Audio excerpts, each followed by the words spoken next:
¿Qué tal, John? Buenos días. Buenos días, ¿qué tal, Luisma? ¿Cómo estás?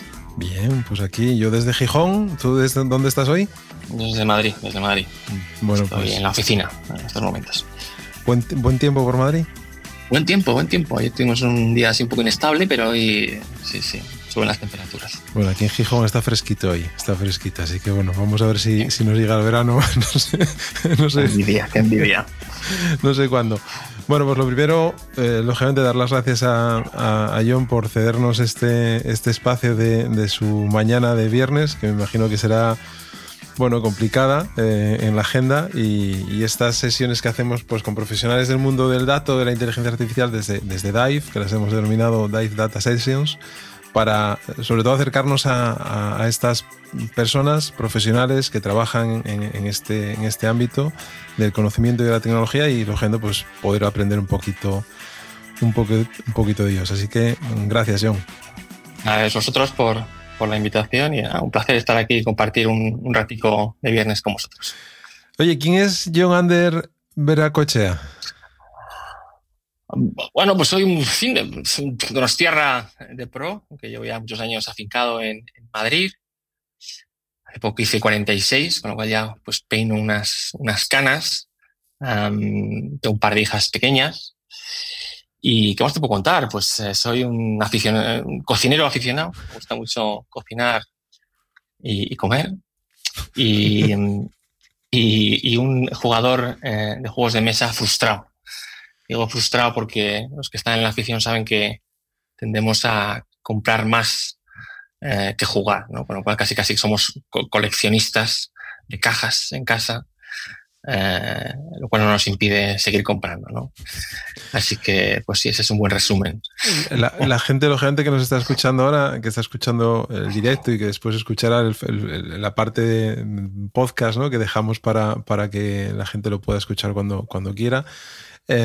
No sé, porque no te pregunté el día que nos conectamos para conocernos, ¿no? Lógicamente no nos conocíamos de antes, pero tú tenías en la parte de atrás de tu despacho, de tu oficina, creo que estabas en casa.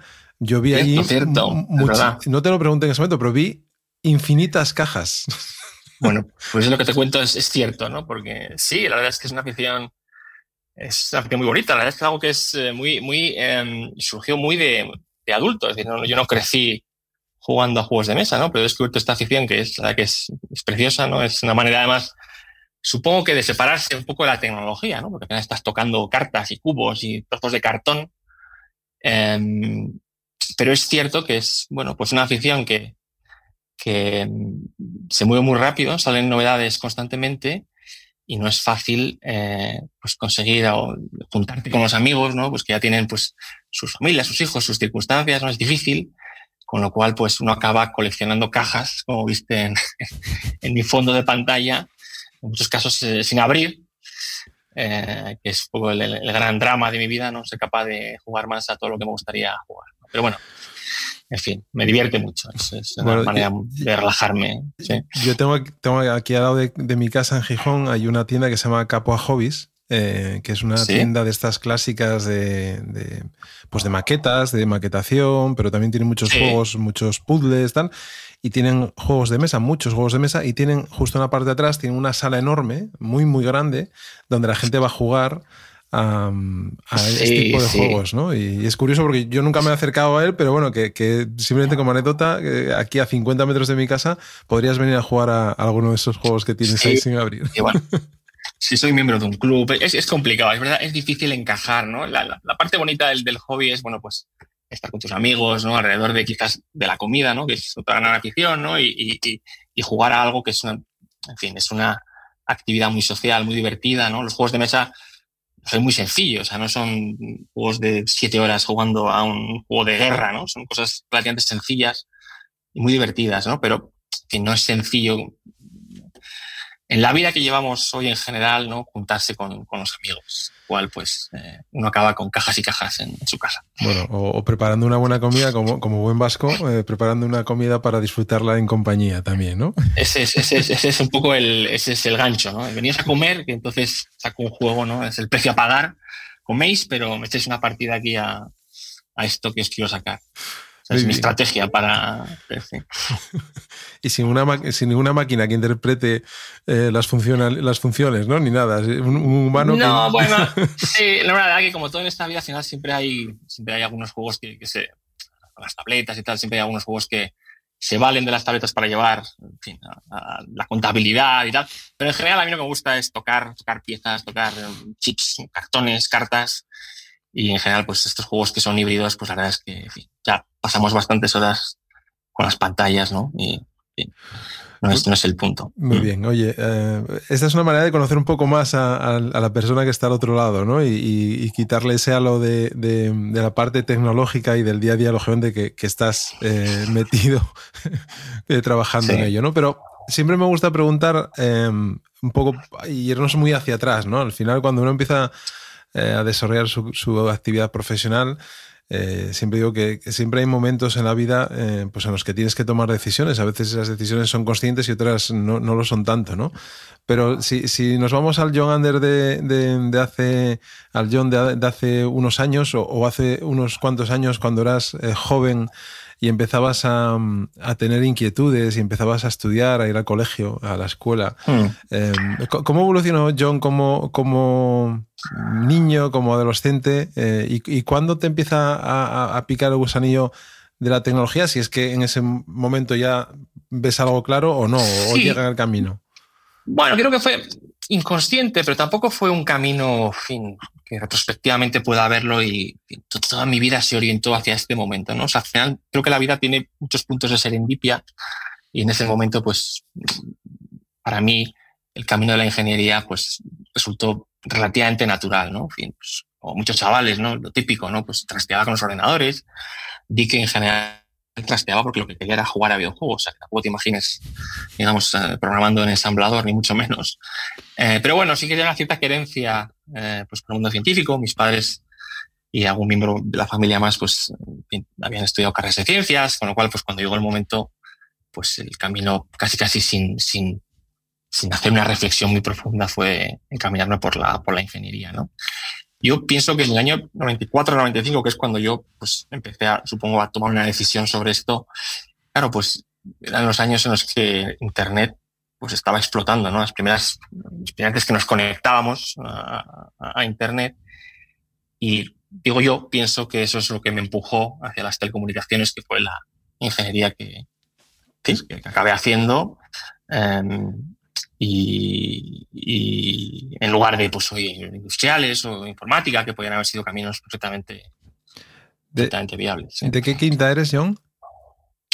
Yo soy del 78, con lo cual empecé la universidad en el 96. Bueno, yo soy un poco más viejo que tú y si es verdad, esos primeros momentos, yo creo recordarme en mi caso en el 92, por ahí, porque coincidió con los Juegos Olímpicos y la exposición de Sevilla, y en la Universidad de Oviedo, donde yo estudiaba, además una cosa peculiar, porque yo estudié Historia del Arte, o sea, no tengo ninguna conexión hasta después, pasados los años, con el ámbito tecnológico. Pero es curioso cómo esos primeros modems que llegaban y que ¿sí? yo tuve la oportunidad de tenerlo en casa, de empezar a cacharrear con aquellos chats, ¿no? que resultaban curiosos por tener a la otra gente también y poder conversar con ellos previo arranque de ese modem que a veces no iba del todo fino, ¿no? Oye, ¿y cómo recuerdas esa llegada a la universidad? ¿Cómo es tu experiencia? ¿En qué universidad estudiaste? Yo estudié en Madrid, estudié en una universidad privada, en la Europea de Madrid. Mis padres habían estudiado en Madrid ambos y había una cierta mística, ¿no? Por venir a estudiar a Madrid, con lo cual pues me vine a Madrid a estudiar y la verdad es que los primeros años pues los recuerdo en una época fantástica, ¿no? Me fue bien, aprendí muchísimo. Como sucede a veces en estas circunstancias, pues la relación que establecí con una de las profesoras, la directora del departamento entonces, que se cambió a la Politécnica de Madrid, pues me hizo seguirle y acabar haciendo el doctorado después en la UPM, pues desde el año 2002 hasta el año 2007 aproximadamente, ¿no? Que fue también una época para mí preciosa, ¿no? Pues porque En fin, pues no sé, me pareció en esa época, ¿no? Dedicarme al procesado de señal, que era lo que venía haciendo en ese momento, pues me parece fascinante, ¿no? Y me lo sigue pareciendo, aunque ya pues esos temas me queden un poco alejados, ¿no? Pero bueno, la verdad es que fue una etapa, sí, en fin, yo no sufrí en la universidad, me lo pasé muy bien, en fin, me fue bien en general en todos los ámbitos. Y ya te digo que fue un poco la serendipia, ¿no? Porque tampoco tenía una cierta creencia al empezar la universidad en orientar mi actividad hacia el mundo académico, sino que surgió así. Pero qué importante es en esos momentos también tener que aparezca alguien en tu vida, ¿no? En este caso, esta profesora que te oriente o a la que puedas seguir o que te pueda mentorizar un poco, ¿no? En esa fase. Absolutamente. ¿No?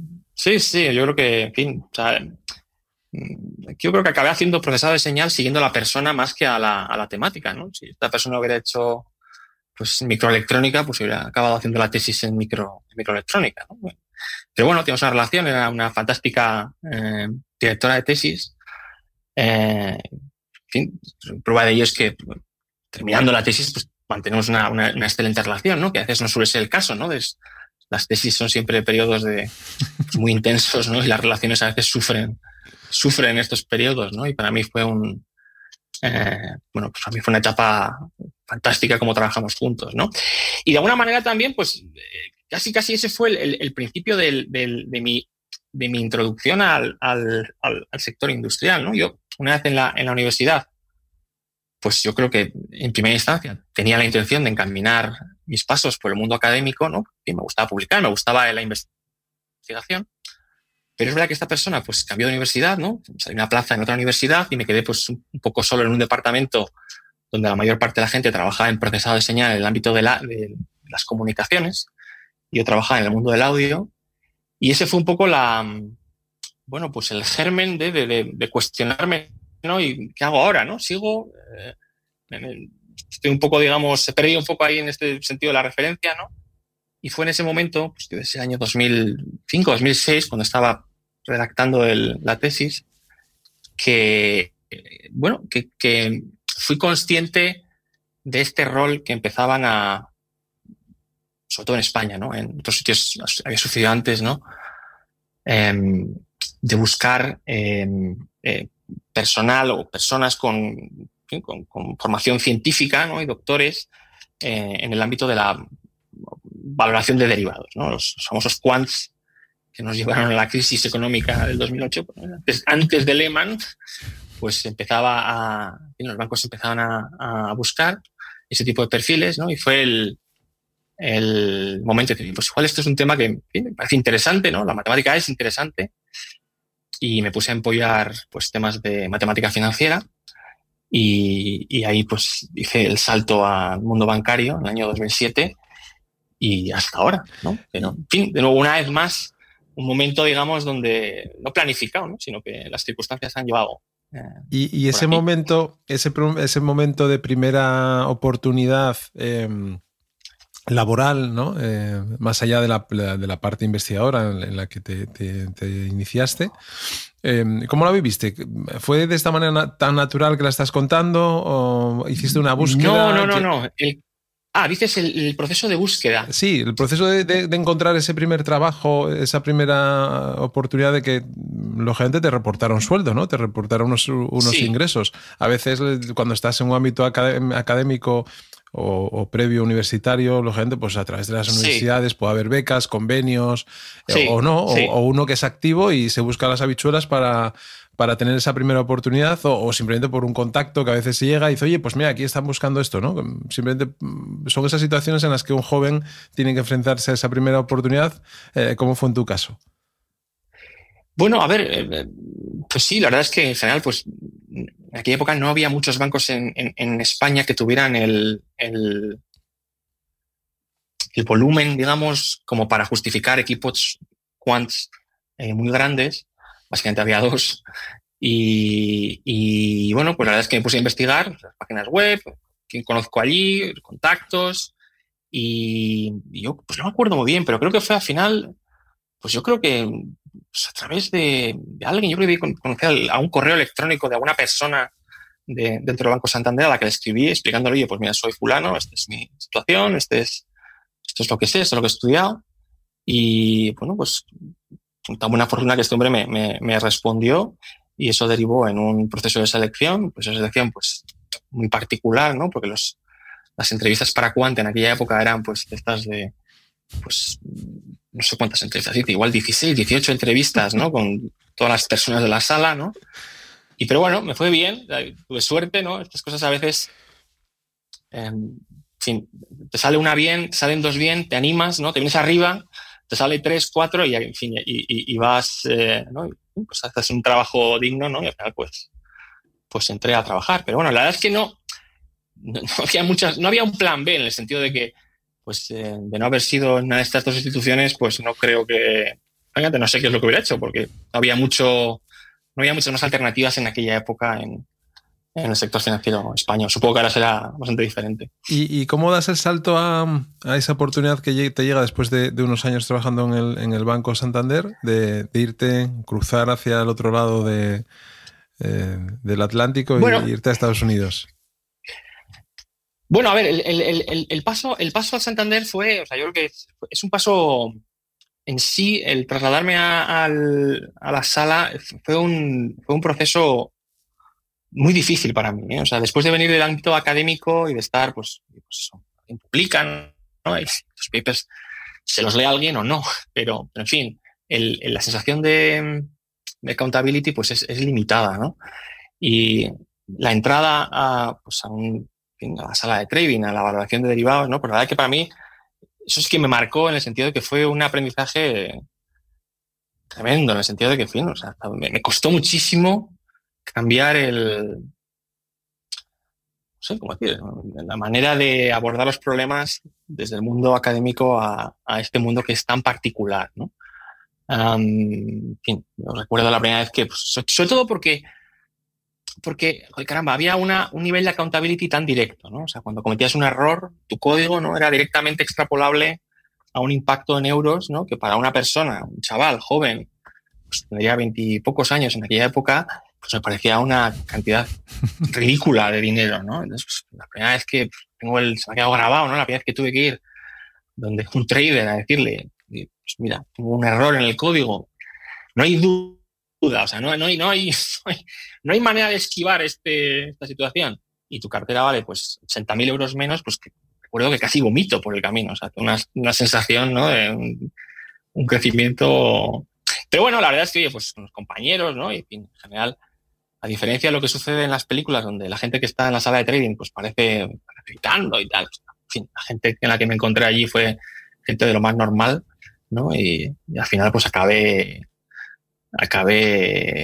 prosperando y acabé pues estando 4 años en esa posición y, en fin, guardo un excelente recuerdo, ¿no? De aquella época y amigos y, en fin, y una cierta sensación de logro, ¿no? Porque era algo que, en fin, me costó muchísimo, ¿no? Y superarlo pues siempre te deja ese pozo de decir, caramba, pues pude en aquel momento, con lo cual igual puedo con lo que viene después, ¿no? La historia de Estados Unidos, pues la verdad es que es una historia muy diferente porque me fui siguiendo a mi mujer, básicamente. O sea, mi mujer, sí, es así. Mi mujer, yo estaba trabajando en Santander, estaba bien, ya llevaba 4 años, había pasado ese momento, digamos, de dificultad, ¿no? Al principio, ¿no? Pero bueno, pues mi mujer pues le salió una oportunidad para irse a Estados Unidos a hacer un postdoc en la Universidad de Berkeley y allá que nos fuimos. Entonces, pues éramos jóvenes, no teníamos hijos y la verdad es que pues la oportunidad de vivir en Estados Unidos unos años, pues la verdad es que pues era algo muy, muy, muy atrayente y allá que nos fuimos. Uh-huh. ¿Y cómo llega después la oportunidad de empezar a esa carrera en la que ya llevas muchos años en el BBVA?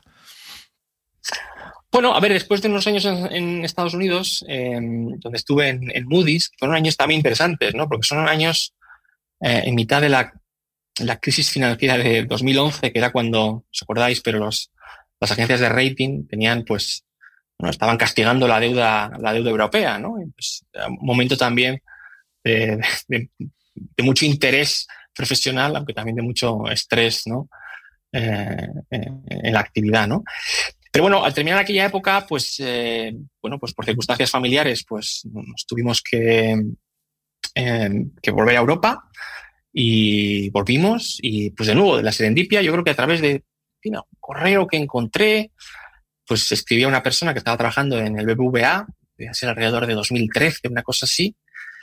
Yo creo que el BBVA ya había empezado aproximadamente hacia 2012, 2013, había empezado a crear un grupo, a trabajar este concepto que entonces se llamaba el Big Data, ¿no? Que ahora yo creo que ha perdido un poco de lustre, ya no se utiliza tan a menudo, ¿no? Pero en aquella época había empezado a crear ese grupo y bueno, pues conocí a estas personas y ese fue mi punto de entrada para trabajar con ellos, ¿no? Y al poco BBVA pues montó esta empresa que se llama BBVA Data Analytics, que es donde empecé a trabajar yo y es donde básicamente he estado los últimos 10 años de mi carrera. Oye, y una entidad como el BBVA, ¿qué papel crees que ha jugado a nivel de llevar, digamos, esta cultura corporativa del dato con un marchamo estratégico, lógicamente, de valor hacia negocio, de valor hacia clientes? A lo largo de todos estos años que has trabajado y que sigues trabajando en la entidad, ¿cómo lo has vivido desde dentro? ¿Cómo se vive, digamos, esa llegada a una compañía que está queriendo cambiar, que está intentando aportar ese valor desde la consecución y el estudio y el análisis, lógicamente, de ese flujo inmenso, ingente de datos en todas las operaciones posibles que tiene una entidad financiera como la vuestra? ¿Cuál crees que ha sido esa aportación? Sí. A ver, yo creo que BBVA, ¿verdad? Parece un poco... hay una apuesta genuina por este ámbito en la casa. O sea, me parece que es evidente, ¿no? Comentaba, ¿no? Yo creo que desde siempre, creo que es así, pues BBVA siempre ha tenido una apuesta muy directa en el ámbito tecnológico. Creo que eso es algo que venía... se bebe, digamos, en la cultura de la casa, ¿no? Y creo que con buen tino, digamos, ese ámbito tecnológico lo extendió al ámbito de los datos, como te decía, ¿no? Ya en 2012, 2013, ¿no? Empezó a montar equipos, yo creo que mucho antes que otros, ¿no?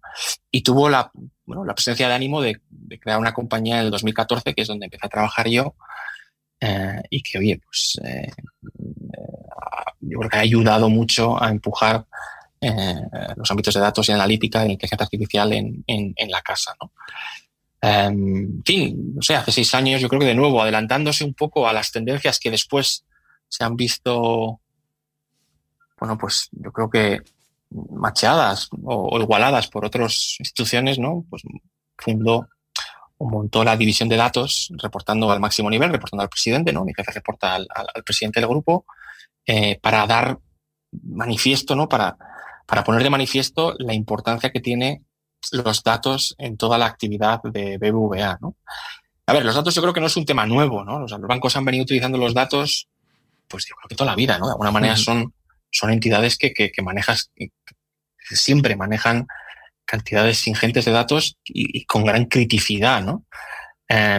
Pero siendo eso así, creo que eso no les ha impedido a la casa impulsar este ámbito y crecer y crecer y crecer e invertir hasta llegar a donde estamos hoy, donde caramba, suelo decir cuando hablo de estas cosas, y la verdad es que no me parece injusto, donde es cada vez más difícil encontrar procesos o ámbitos de actuación en el banco que no tengan algún tipo de, llámalo, inteligencia algorítmica, ¿no? No tiene que ser necesariamente inteligencia artificial de la más compleja, pero esa querencia por incorporar trozos de inteligencia analítica en cada uno de los procesos del banco, ¿no? Y la identificación, fraude, los procesos de lavado de dinero, no sé, los ámbitos de riesgos, por supuesto, proyecciones financieras. O sea, yo creo que eso se percibe, se bebe y es algo súper presente en la actividad, no solo en la división de data, que es donde yo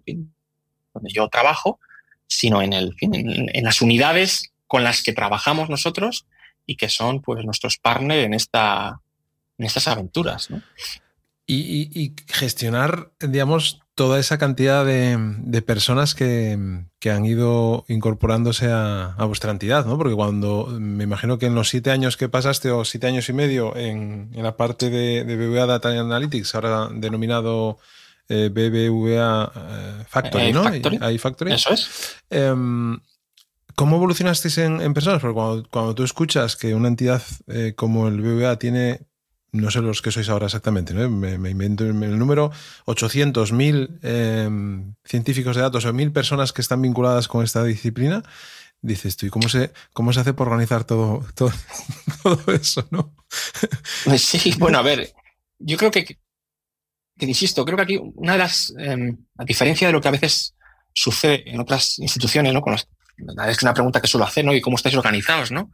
Y donde es verdad que la disciplina está bastante descentralizada, atomizada, ¿no? Pues cada unidad tiene su propia unidad de analítica, ¿no? Y son bastante independientes, ¿no? Yo creo que aquí, como consecuencia de la creación de esta unidad global de data, que aunaba de alguna manera todos los esfuerzos de datos y analíticos, pues de manera natural digamos, el portfolio de ejecución de datos en la casa pues se ve de manera unificada, ¿no? Y cuenta tanto los temas de riesgos como los temas de marketing, como los temas de fraude, como los temas de venta digital, ¿no? Creo que una buena parte de lo que hemos aprendido también tiene que ver con, oye, cómo reflejar o cómo crear y cuidar a la gente que ocupa estas posiciones, ¿no? Una de las razones por las cuales se creó la compañía BBVA Data Analytics era porque pues había un perfil nuevo, que en aquella época yo no sé ni si tenía nombre, ¿no? Del científico de datos, que en aquella época, pues sí, esto ahora es como de lenguaje común, pero en el 2013, cuando se tomó la decisión, era un término pues casi desconocido, ¿no? Y se creó una compañía precisamente para poder dar pues cobijo a ese tipo de perfiles que en el banco, pues digamos, no entraban de manera natural y se encontró este vehículo, ¿no? 10 años después, esto, en fin, ya está conseguido, ¿no? O sea, hoy en día los científicos de datos del banco están perfectamente enclavados con sus roles de carrera, con sus planes de crecimiento, hasta el punto que la compañía que existía ha dejado de existir porque se ha internalizado en el banco, en tanto en cuanto ya no tenía un sentido, en tanto en cuanto el banco ya estaba, de alguna manera, ya había dado ese paso para reflejar la realidad sobre cómo se gestionan y cómo se cuidan a este tipo de perfiles como los científicos de datos, pero no solo, también hablo de los ingenieros, en fin, la gente que está encargada de los datos, ¿no? Entonces, bueno, yo creo que eso, la verdad es que, en fin, me parece que hacerlo pronto a veces ayuda para hacer las cosas bien. Supongo que es la moraleja de la historia. Bueno, ahí, digamos, llegaste a ser el responsable de esa compañía, ¿no? Porque ¿sí? Fuiste CEO de BBVA ¿sí? Data y Analytics.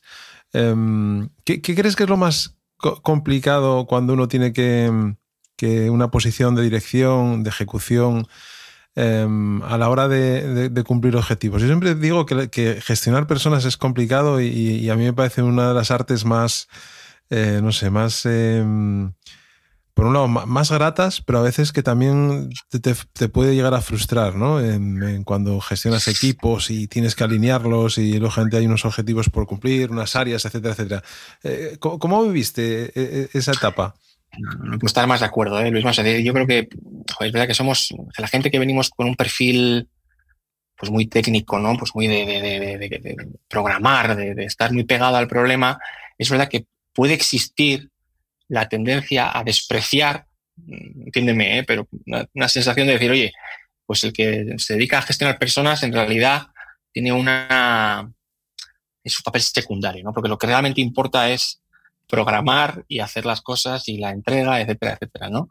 Y no es hasta que uno se pone en esa situación de tener que, pues oye, de conducir a las personas, de motivarlas, de hacer que las cosas funcionen, los equipos se hablen, que uno reconoce la complejidad de lo que supone pues lidiar con las personas. Y la verdad que es uno de estos pasos casi es un rito de madurez, ¿eh? En algunas ocasiones me da la impresión, ¿no? Entender. Oye, y ahora, es decir, cuando uno va a juntarse con sus amigos y le dice que va mejorando en su estructura dentro de la compañía, ¿no? Y alguien te viene y te dice, bueno, John, ¿qué eres ahora? Y tú dices, soy Chief Scientist. Y la gente, ¿cómo le explicas qué es lo que haces actualmente dentro del BBVA? Sí, bueno, sí, la verdad es que no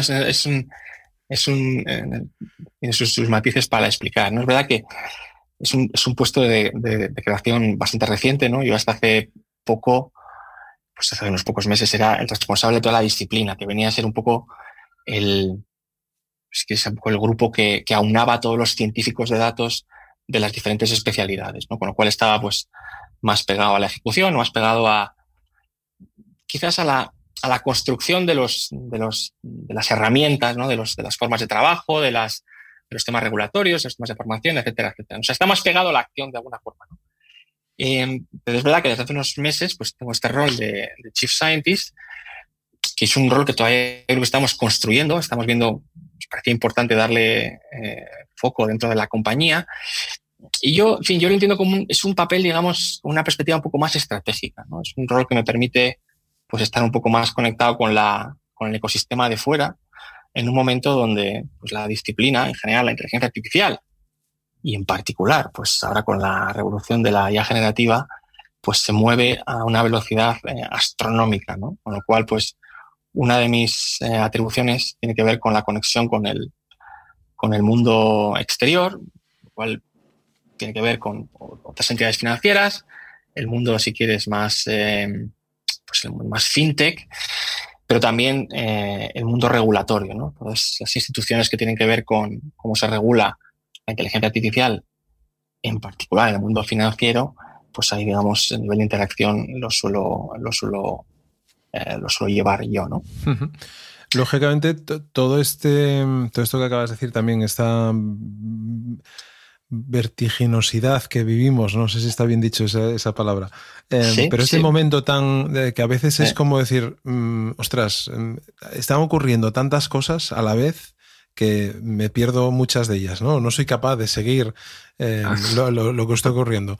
Me imagino que una entidad como la vuestra, o como otras muchas que hay en el mercado a nivel global, ¿Sí? Cuando llega una revolución como la que hemos vivido en los 2 últimos años con la llegada de la IA generativa, ¿cómo tiene que adaptarse una entidad como la vuestra a todo esto que puede ocurrir? Que una persona que está en el banco de repente se abra una cuenta de ChatGPT o de otra aplicación de las que nosotros podemos estar familiarizados ahora y empieza a utilizarla dentro del contexto de una organización. ¿Os habéis encontrado con esa problemática, por ejemplo? Sí, a ver, yo creo que esto sí, por supuesto. O sea, a ver, yo creo que esta pregunta tiene varias dimensiones, ¿no? Con respecto a la utilización de ChatGPT, es algo que era innegable, ¿no? Oye, pues el grupo en su momento emitió una serie de directivas que especificaban bajo qué circunstancias se podían o no utilizar este tipo de herramientas, ¿no? En principio, como sucedió con otras instituciones financieras, dado los riesgos que existían derivados de la privacidad, de la seguridad, ¿no? Que a veces no se entendían bien, ¿no? Si uno no es consciente de lo que pone en ChatGPT, pues no tiene ninguna ilusión de privacidad, ¿no?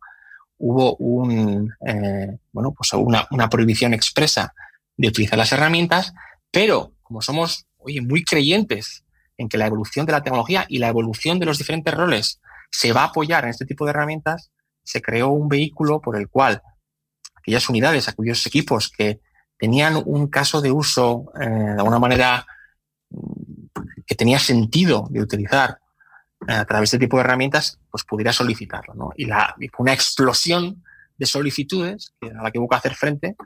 Hubo pues más de 300, 400 solicitudes de equipos en la casa que solicitaban con buen tino, ¿no?, hacer el uso de este tipo de herramientas. Eso en primera instancia, porque en segunda instancia lo que el banco decidió hacer es, dado que esto es innegablemente llegado a este punto, algo que es fundamental para que nuestros empleados, nuestros compañeros sean, más productivos, tomó la decisión de firmar un acuerdo estratégico con OpenAI, que ha salido en prensa yo creo que hace unas pocas semanas, para proveer de, si queréis, una versión enterprise grade, ¿no?, una versión segura de ChatGPT a nuestros empleados. Con lo cual ahora estamos bajo pues un proceso de diseminación de licencias para que nuestros empleados pues puedan utilizar, insisto, un ChatGPT seguro.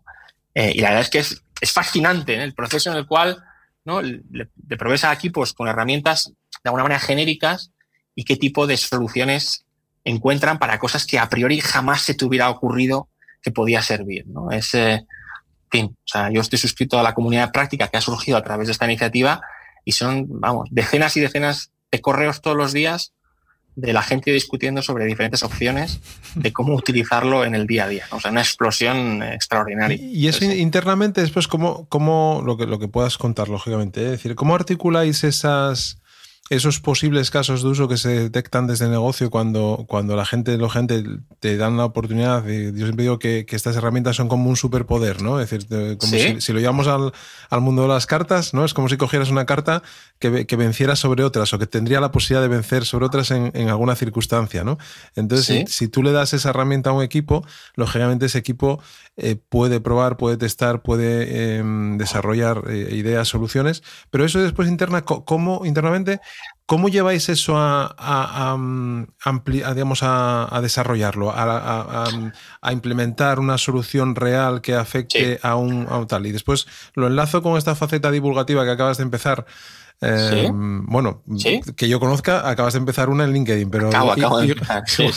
Igual tienes otras, Pues ahora hablamos de eso. otras pasadas que no conozco, ¿no? Pero lógicamente la quiero unir ahí porque dices en ese primer artículo que has publicado en LinkedIn y que os recomiendo a todos que sigáis a John y leáis el primer artículo que ha escrito, que se traduce algo así como la complejidad y el complejo y fascinante viaje, ¿no?, para construir productos basados en IA.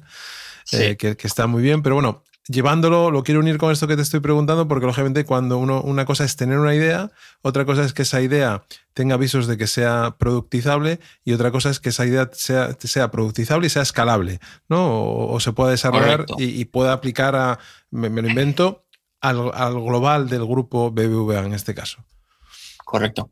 A ver, yo creo que aquí la estrategia, ¿no?, que yo creo que es, en fin, no es contable, además que creo que tiene sentido, ¿no? Y, en fin, sospecho que no será muy diferente de lo que están aplicando otros.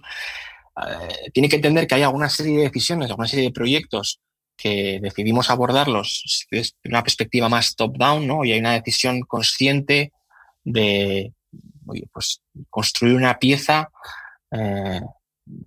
digamos, utilizando ese tipo de tecnologías, ¿no? Y es una decisión estratégica top-down, ¿no? Y luego hay una perspectiva más bottom-up de lo que te contaba, decir, oye, es difícil a priori establecer qué tipo de soluciones van a salir y no es evidente para un comité, de alguna manera, establecer qué tipo de soluciones son las que pueden acabar funcionando, ¿no? Entonces, en ese espíritu y muy conectado con el uso de ChatGPT en formato Enterprise, pues el grupo creó pues una unidad, una compañera, ¿no?, dentro del comité de data, con un equipo completo cuya misión es básicamente, velar por la gobernanza y la gestión de estos casos de uso que se están creando de manera descentralizada, ¿no?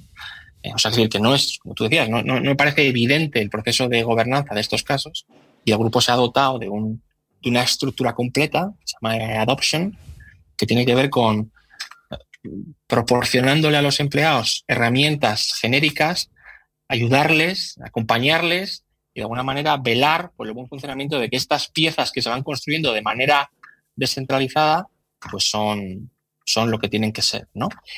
En paralelo, lo que te decía, ¿no?, a si quieres, un track mucho más top-down, mucho más estratégico, mucho más, esta aplicación y esta aplicación que vamos a construir top-down, y eso se engarza como un proyecto, si quieres, un poco más tradicional, ¿no?, con su responsable de proyecto, etc. No sé si ¿se me entiende lo que quiero decir? Sí, yo creo que sí. Yo creo que se entiende perfectamente. Es el hecho de que algo novedoso irrumpa dentro de la casa, lógicamente una entidad como la vuestra tiene la capacidad de crear una unidad para gestionar esos esos proyectos, y entiendo que de esos proyectos los que se decida o los que tal, pues se pueden aplicar a desarrollar de una manera, pues lo que tú has dicho, más tradicional, que se implican dentro de la producción del banco para implementarlos y llevarlos a donde sea, ¿no? Donde tenga lugar. Eso es.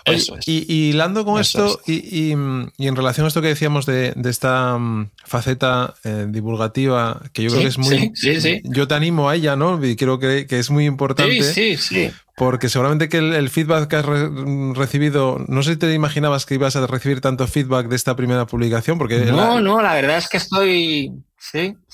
Porque yo la he releído, la he releído, la vi el otro día cuando la publicaste, la he releído hoy por la mañana.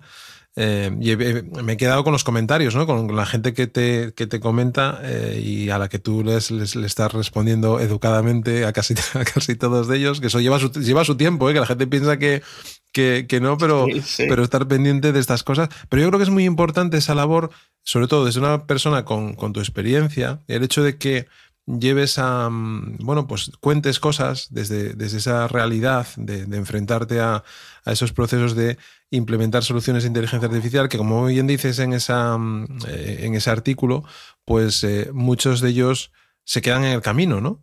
Bien porque la gestión de las expectativas son más altas de lo que realmente es la aplicación, cómo se iteran y cuál es la experimentación de todo esto, el propio mantenimiento, monitorización de esas soluciones, bueno, todas estas cosas que lógicamente los que sois más técnicos conocéis mejor, pero ¿cómo lo estás viviendo? ¿Y por qué te da esa idea o te surge desde dentro el empezar a escribir sobre tus experiencias? Pues mira, la verdad es que es una buena historia, porque la verdad es que, a ver, yo soy, en fin, no sé si quizás por un sentido de la privacidad mal entendida, ¿no? Pero la verdad es que desde toda mi vida, ¿no? Yo creo que debí de empezar a utilizar Internet, pues digo, en el año 94, 95, y yo creo que en 30 años, pues creo que mi contribución, ¿no? Como ciudadano a Internet, pues yo creo que ha sido cero, o sea, con la excepción de mi perfil de LinkedIn, que en fin, lo puse ahí porque cuando la gente me buscaba, pues me seguían saliendo los papers de la universidad, pues la verdad es que he sido muy, un perfil extraordinariamente privado, ¿no? Pero es verdad que, motivado por esta sensación de no es evidente en estos tiempos tan caóticos mantenerse al día. No es sencillo tener una sensación de un cierto control sobre lo que está sucediendo. Pues llegó un momento donde, pues, en fin, llega a la conclusión de que Twitter, o X ahora, no era un mal vehículo para mantenerme actualizado, ¿no? Y que al final, pues, la lista curada que me llega de Twitter, la verdad es que me daba una perspectiva bastante razonable de lo que estaba sucediendo con una inversión de tiempo, digamos, razonable, ¿no? Y estando en Twitter fue cuando, pues, digamos, me animé no solo a consumir, sino a participar, ¿no? Y de alguna manera, pues, empecé a emitir algunas opiniones, digamos, muy modestas, ¿no? De las cosas que me parecían interesantes o que me parecían curiosas, ¿no? Y de ahí, pues, digamos, surgió sí que es una idea un poco más ambiciosa, que era la de, pues, esto que llevo barruntando desde hace mucho tiempo, y es que, no sé cómo decirlo, ¿no? Pero la teoría sobre la cual construimos productos de datos y productos de IA, pues yo creo que todavía está en su infancia, ¿no? Y que siendo productos de software y teniendo una historia de teoría sobre cómo desarrollar buen software, no era directamente aplicable al problema que tenemos encima de la mesa, que es una discusión que tengo, pues, con muchos de mis equipos y con muchas de las personas con las que trabajo, ¿no? Y en ese escenario dije, oye, pues en fin, es un tema como que me sale, digamos, de manera natural, pues algunas impresiones, y pues, estas son las impresiones que pueden ser útiles para alguien, y me animé a escribir un primer artículo, donde también te confieso que la verdad es que no tenía ni idea de la recepción que iba a tener, porque es literalmente la primera vez que hago uso de LinkedIn en mi vida, más allá de, pues eso, consumir, ¿no? Pero la vez que publico algo en LinkedIn, en fin, la verdad que sí, estoy gratamente sorprendido, porque parece que, pues que ha generado cierto interés y la verdad es que me lo pasé bien creando el artículo, escribiéndolo, ¿no? Y espero, oye, pues me he animado para escribir más y seguir con la serie y bueno, espero que me dure para mucho tiempo. Bueno, ¿sí? Hay que sacarle un ratito ahí de tu día a día para poder escribir ideas o llevarlas a... ¿Estás utilizando, bueno, no sé, que como es algo muy, muy germinal, no sé si utilizas alguna herramienta para captar para retener ahí esas cosas, bien sea un artículo, bien sea un pensamiento, bien sea tal, o no? O cuando te pones a ello, te pones digamos, directamente teniendo lógicamente una idea un poco inicial en la cabeza, escribes sobre lo que te va saliendo en ese momento. Bueno, sí, a ver, yo la verdad es que sí que tengo una especie de metodología, ¿no? Suelo escribir un documento con pues, las 4 o 5 ideas que quiero fundamentales. Y luego, pues la verdad es que en un momento aprendí este concepto que me parece valioso, ¿no? De escribir sin editar, ¿no? De ponerme a escribir y no editar en el momento, ¿no? Con lo cual, pues soy capaz de escribir, pues, 1500 palabras del tirón sin demasiados problemas. Lo cual no implica que esas 1500 palabras vayan a permanecer en el artículo final, ¿no? Pero no me cuesta mucho y es un excelente primer paso para después ponerme a editar en pasos sucesivos, ¿no? Uh-huh. Y la verdad es que es un mecanismo que me permite, sí, o sea, no me resulta excesivamente complejo si tengo claro más o menos las 4 o 5 ideas que quiero exponer, escribir lo que quiero decir, ¿no? Y esta idea de la no edición, ¿no? De no tener un censor encima tuyo cuando estás escribiendo, es algo que no hacía en el pasado. La verdad es que es algo que me ha ayudado en general los últimos años a escribir mejor y más rápido, ¿sí? Oye, y a raíz de esto que has escrito, ¿no? Y que señalas la complejidad de llevar estos productos construidos con IA a mercado y que vayan bien, ¿no? Es decir, que funcionen. ¿Sí? ¿Por qué crees, desde tu punto de vista, que hay tantos que no van bien, ¿no? Que no somos capaces de implementar de la manera correcta? ¿Cuáles crees que son los errores que se cometen más a menudo o que no lo llamemos error? Bueno, sí. Igual no son errores, ¿no? Igual porque lógicamente cuando estás en algo que es tan novedoso o estás aplicando tecnologías, algunas lógicamente ya tienen muchos años, están testadas, funcionan perfectamente, modelos más tradicionales de machine learning, que como decías antes, las entidades financieras y otras empresas llevan utilizando desde muchos años, pero cuando lógicamente quieres empezar a mejorar, las tecnologías de procesamiento cambian, las de almacenamiento también, las de negocio más todavía, etcétera, etcétera. ¿Cómo crees que se deben, digamos, mejorar esos procesos para que eso sea un éxito y no un fracaso? Y si también lo veis internamente como una innovación, quiero decir, como algo que tú estás haciendo, que la gente puede fallar, pero en ese desarrollo o en ese ejercicio también estás aprendiendo a cómo implementar futuros modelos. Sí, a ver, yo en general aquí, como vengo a decir un poco en el primer artículo, la verdad es que no estoy siendo muy dogmático en el sentido de que los proyectos fallan por una multitud de razones, ¿no? Y además, digamos, los proyectos a veces son muy heterogéneos. No tiene nada que ver, pues, un proyecto de modelo de riesgo de crédito donde el marco del problema está súper claro que un proyecto que estás haciendo de nuevas en un ámbito donde no has construido nada antes, ¿no? O sea, creo que la heterogeneidad de la actividad es evidente, ¿no? Pero bueno, mi tesis, de alguna manera, que es un poco, yo creo que el por donde me gustaría seguir con la serie de artículos, es esta idea de que en general tenemos una tendencia a construir la cosa equivocada. Construimos algo que no es, digamos, lo que tenemos que construir, ¿no? Esa es un poco mi reflexión, si quieres, un poco más filosófica, ¿no?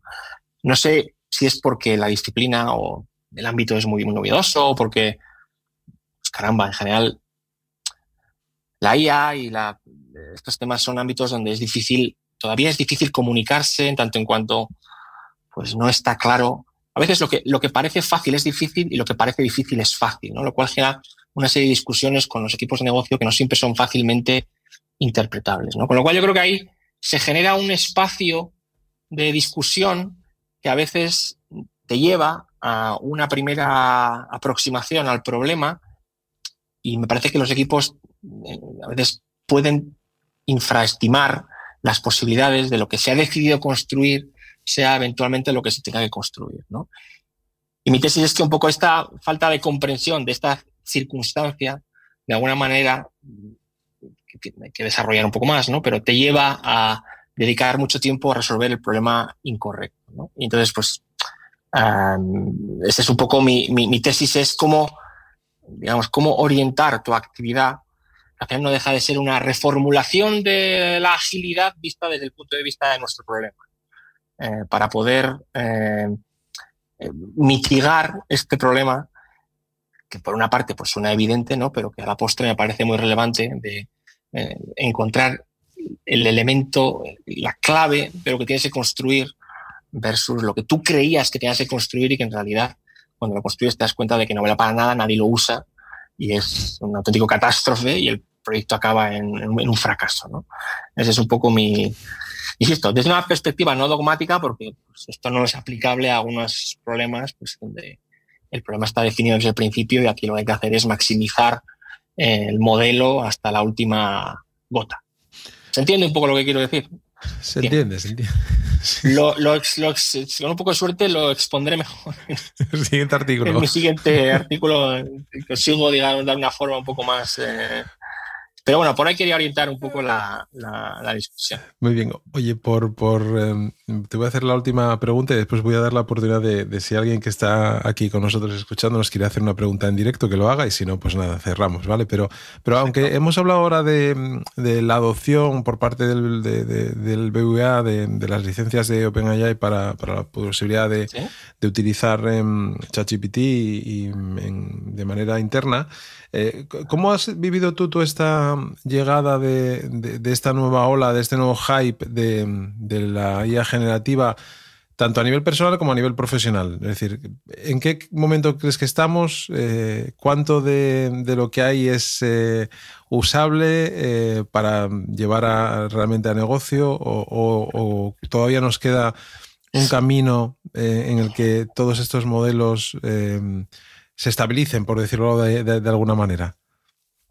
Pues mira, yo he pasado me voy a hacer una pregunta porque yo creo que mi perspectiva o mi respuesta hoy sería diferente de lo que te hubiera respondido hace pues 8 o 9 meses, ¿no? O sea, yo creo que hubo un primer instante donde, digamos, reconociendo la virtud de los grandes modelos de lenguaje con los que ya veníamos trabajando aquí en la casa desde hace unos cuantos meses antes de la explosión de ChatGPT, es verdad que hay un primer acercamiento a los modelos donde dices, oye, esto es muy relevante, nos permite tomar el lenguaje, pero no nos volvamos locos porque lo que estamos haciendo es, en esencia, correlaciones estadísticas, ¿no? No es tan diferente, ¿no? Cómo funciona ChatGPT no es tan diferente de lo que es una regresión lineal, ¿no? Hay una presentación que hice mucho en el banco en aquella época que se llamaba De la regresión lineal a ChatGPT, ¿no? Y venía de alguna manera a exponer cómo uno puede tirar una línea casi continua desde una regresión lineal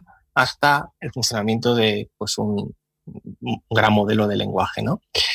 Y esa perspectiva de, en fin, sí, pero la verdad es que el último año yo, en fin, creo que la he abandonado. O sea, yo esta perspectiva donde lo que estamos haciendo es puramente correlaciones estadísticas, me parece que ha dejado de ser útil, y mi perspectiva actual es una donde nos estamos enfrentando a una tecnología de propósito general que, en fin, que razona, que piensa en abstracto, que es capaz de aprender y que aunque internamente pues no parece que se rija por los mismos principios de los cuales se rige el cerebro humano, a la postre es irrelevante en tanto en cuanto pues hay muchas tareas que las ejecuta a un nivel extraordinario, ¿no? Con lo cual para mí ha sido todo un proceso, ¿no? Donde todavía veo mucha gente en un campo y en otro, ¿no? Pero sí, o sea, lo veo, soy firme creyente, creo que van a seguir mejorando, creo que no hay para mí a día de hoy evidencia de freno en la evolución. Puede que el año que viene pues lleguemos al parón, ¿no? Pero a día de hoy no hay, para mí, ninguna evidencia de por qué la tecnología no iba a seguir mejorando al ritmo al que está mejorando. Uh-huh. Curioso, la verdad que yo creo que el momento que estamos viviendo es un momento, para los que somos curiosos por lo menos, apasionante, ¿no? Apasionante, sin duda. Yo siempre digo que me fastidia cumplir años, porque sé que si cumplo años irremediablemente como dicen, mi fallecimiento está más cerca, ¿no? O sea, mi sitio en este mundo cada vez está más limitado, con lo cual digo, joder, qué pena perdernos todo lo que está por venir, ¿no? Ese es, fíjate que con 50 años que tengo ahora, nunca me lo había planteado, y es lo que muchas veces lo pienso, ¿no? Dices, se lo digo a Marta, mi hija, que tiene 13, hace 14 horas en un mes, y lo hablo con ella y se ríe, ¿no? Claro, se ríe desde esos 13, 14 años. Pero le digo yo, joder, Marta, qué pena no poder estirar un poco más esa vida que no sabemos cuándo va a llegar a su fin, ¿no? Pero bueno, son estas cosas de la vida, filosóficas. Al ritmo al que avanzan las cosas, yo creo que vamos a ver mucho, Luisma. Yo creo que tenemos todavía... Así me gusta, la botella siempre medio llena. Muchísimas gracias de verdad por tu tiempo. Espero que cuando hagas la próxima comida te acuerdes de un asturiano que está dispuesto a desplazarse allí donde haya unas buenas viandas y seguramente con una buena bebida. Pero bueno, más allá de las bromas, que vaya muy bien esta nueva experiencia que estás viviendo con esa nueva posición, y mucha suerte, como digo siempre, en el camino, ¿no? Muchas gracias y un placer, y hasta la próxima, Luisma. Muy bien, venga, pues os dejamos y que tengáis todos un muy buen fin de semana. Bye.